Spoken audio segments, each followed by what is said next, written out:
Hallelujah, praise the Lord. ஆண்டவராகிய இயேசு கிறிஸ்து நாமத்தினால் உங்களை வாழ்த்துகிறேன். கர்த்தருக்குள்ளே ஆசீர்வதிப்பாராக. ஒரு தேவனுடைய மனுஷனை குறித்து நம்ம இன்னைக்கு பார்க்க போகிறோம். அவருடைய பேர் ஜான் ஹார்பர். அவர் பார்த்தீங்கன்னா 17 வயதில் ஊழியத்துக்கு தன்னை ஒப்பு கொடுத்தார். நிறைய இடங்களில் அவனுடைய வார்த்தையை பேசினார். தனிநபர் ஊழியத்தில் அவர் ரொம்ப ஸ்பெஷலிஸ்ட். தனியாக நிறைய பேருக்கு சுவிசேஷம் சொல்லி அநேக பேர் ரட்சிக்கப்பட்டிருக்காங்க. நிறைய கூட்டங்களை பேசியிருக்கிறார். கர்த்தருக்கென்று வல்லமையாக செயல்பட்டு கொண்டிருந்த ஒரு தேவ மனிதன். நம்ம எல்லாருக்கும் தெரியும், டைட்டானிக் அப்படின்னு சொன்னால் படம் ஞாபகம் வரும்ல. இந்த டைட்டானிக் கப்பலில் பிரயாணம் பண்ணின மக்களில் ஜான் ஹார்பரும் ஒருவர். நம்ம ஆளுங்க அதில் ஒரு கதையை போட்டு அதை வியாபாரமாக்கி பண்ணிட்டாங்க.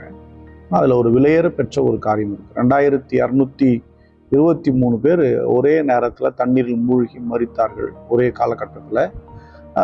இந்த சூழ்நிலையில் தான் இந்த ஜான் ஹார்பர் அவர் என்ன பண்ணுறாருன்னா,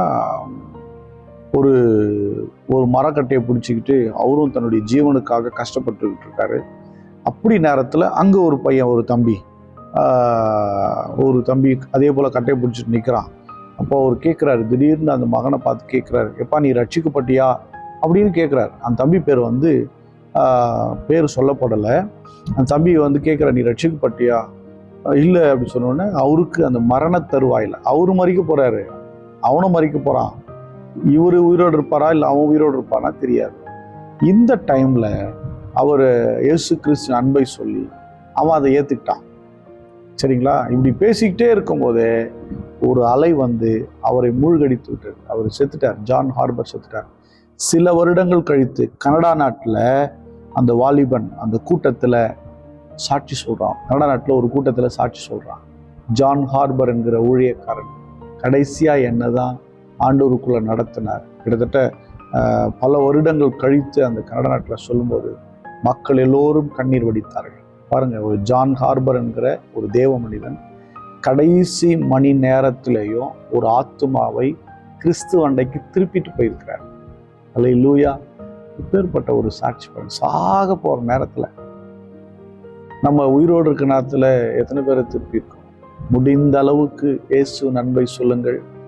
அவர் உங்களுக்காக எனக்காக ஜீவனை கொடுத்திருக்கிறார், மீண்டும் எழும்பி இருக்கிறார். சொல்லியிருக்கிறார்ல, சர்வ சிருஷ்டிக்கும் சுவிசேஷத்தை பிரசங்கியுங்கள். எல்லாருக்கும் அவருடைய சுவிசேஷத்தை சொல்லுங்க. அவர்கள் ஒருவேளை நம்ம ஜான் ஹார்பர் அவன் ரட்சிக்கப்பட்டானா அப்படின்னு பார்க்கல, ஆனால் பரலோகம் பார்த்தது. பல வருஷம் கழித்து மக்கள் பார்த்தாங்க. மிகப்பெரிய சாட்சியை தேவன் ஏற்படுத்தினார் அந்த ஜான் ஹார்பர் மூலம். நம்ம எல்லாரும் ஸ்தோத்திரம் பண்ணுவோமா? ஸ்தோத்திர ஆண்டவர். ஜான் ஹார்பருக்காக ஸ்தோத்திரம்.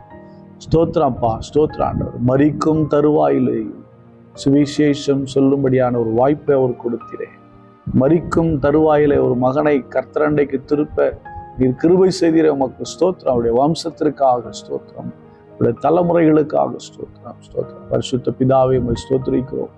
ஆண்டவரே, ஜான் ஹார்பரை போல வல்லமையா எழும்பி அநேக மண்டைக்கிணராய் திருப்பணப்பா.